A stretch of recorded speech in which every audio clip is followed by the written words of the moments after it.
In 2020, something impossible happened. The most powerful accounts on Twitter were hacked. Elon Musk, Barack Obama, Apple, Bill Gates, Kanye West. Some of the most trusted voices on the internet suddenly started posting the exact same message: send Bitcoin and get double back. It looked like an opportunity. It looked real. Millions of people saw it. Thousands believed it. Some people sent small amounts, others sent much more. But the most shocking part? This wasn't done by a professional hacker. It wasn't a government operation. It wasn't some elite cybercrime group. It was done by a 17-year-old kid. You're watching Silent Evidence, and this is the story of the Twitter hack. On July 15th, 2020, everything looked completely normal. Twitter was active, feeds were moving, notifications were constant, conversations were happening in real time, and nothing suggested that within minutes, the entire platform would lose control over its own identity. Then a tweet appeared on Elon Musk's account offering to double any Bitcoin sent to a specific address. It didn't immediately trigger panic. Musk had spoken about crypto before, and unusual posts from high-profile figures weren't unheard of. For a brief moment, it blended into the noise of the internet. Then the pattern repeated. Another tweet, then another. Barack Obama, Bill Gates, Kanye West, Apple, Uber. Identical wording, identical structure, identical promise. That was the moment when normality collapsed. This wasn't coincidence. It wasn't a joke. It wasn't a bug. It was coordinated, precise, and unfolding live in front of millions of people. Reactions spread instantly. Some users laughed it off, others hesitated, but a significant number didn't question it at all. Screenshots flooded timelines. Discussions erupted across Reddit and Discord. News outlets began publishing updates while the attack was still ongoing. The situation escalated faster than any official response could keep up with. Inside Twitter, confusion turned into urgency. Engineers began tracing the source of the activity while security teams attempted to contain the spread. Verified accounts were suddenly restricted. Some users were locked out without explanation. Internal tools were limited, then partially disabled. For a short period of time, one of the most influential communication platforms in the world was no longer fully under its own control. At the same time, the scam was succeeding, not because it is sophisticated, but because it exploited something far more reliable than technology: trust. When a message appears under the name of Elon Musk or Barack Obama, it carries weight before it is even read. There is always a fraction of a second where it feels legitimate, and that fraction is enough to trigger action. Transactions began appearing on the blockchain almost immediately. Small amounts at first, then larger transfers, then a steady stream. Within hours, more than $100,000 in Bitcoin had been sent to the attacker's wallet, each payment reinforcing the illusion that the offer was real. Experts initially assumed the breach had to involve advanced techniques, possibly a deep vulnerability within Twitter's infrastructure, or a highly organized cybercrime group operating with precision. But as the investigation unfolded, the explanation became increasingly unsettling. The system itself hadn't been broken into in the traditional sense. It had been accessed. The attack began not with code, but with human interaction.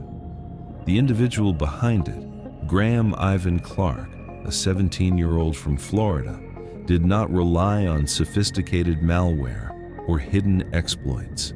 Instead, he relied on something far more effective: persuasion. Clark and his associates used social engineering, a method that targets people rather than systems. They contacted Twitter employees directly, posing as internal IT staff. Their approach was controlled and deliberate. They spoke with confidence, used technical language, and created a sense of urgency that discouraged hesitation. In a corporate environment, requests that appear routine are rarely questioned, especially when they come with authority and time pressure. The attackers understood this dynamic perfectly. They didn't need to force access. They only needed someone to believe that giving access was the correct action. At some point, that belief was established, and an employee provided credentials that opened the door to Twitter's internal administrative tools. These tools were never meant to be exposed externally.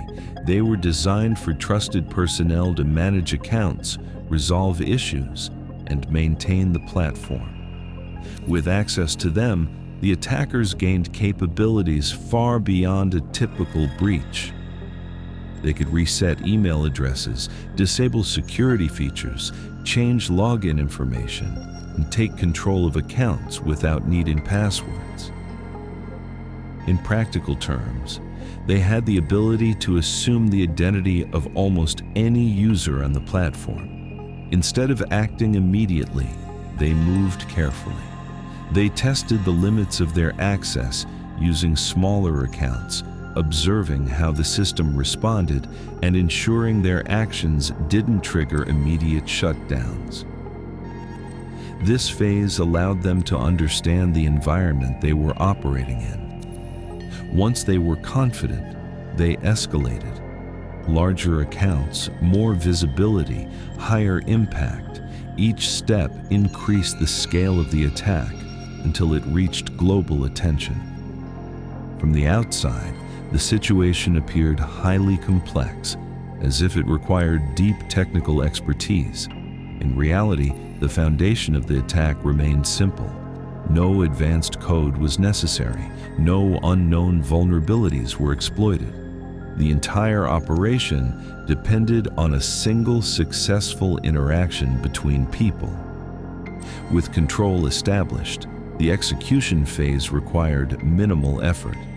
The same message was posted across multiple accounts, leveraging recognition and credibility to drive engagement.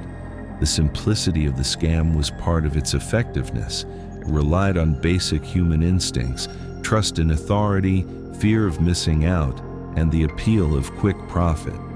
Combined, these factors created a powerful psychological trigger. As funds continued to arrive, the operation appeared successful.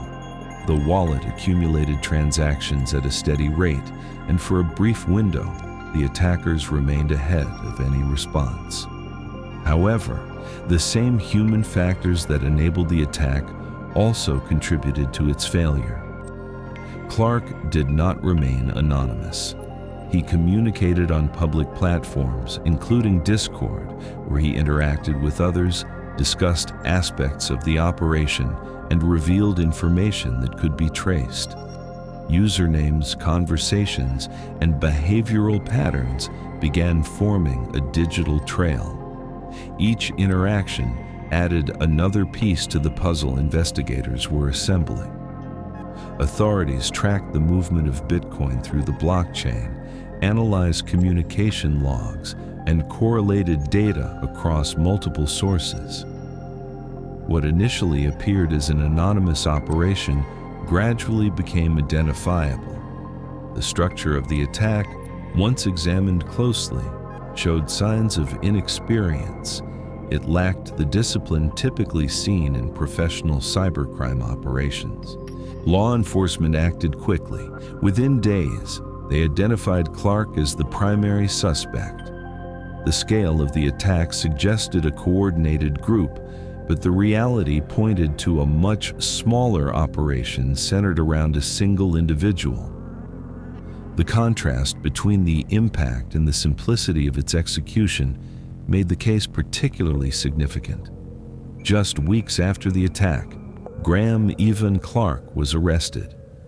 The case shocked people around the world, not just because of the scale, but because of how simple it was. A global platform, millions of users. And it all came down to human error. In court, Clark faced multiple charges, including fraud and unauthorized access to computer systems. Despite his age, the consequences were serious. He eventually pleaded guilty and was sentenced to prison.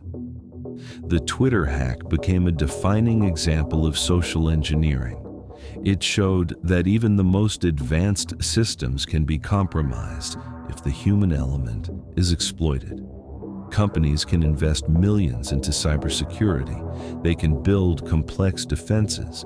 But if one person is convinced to give access, everything can collapse.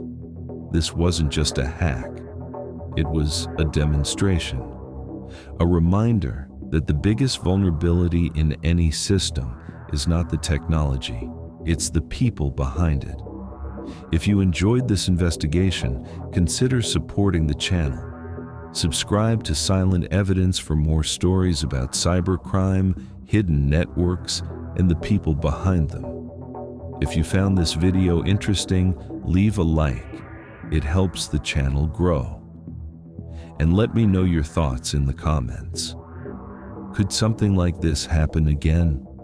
Or have companies learned from this mistake? Thanks for watching, and I'll see you in the next investigation.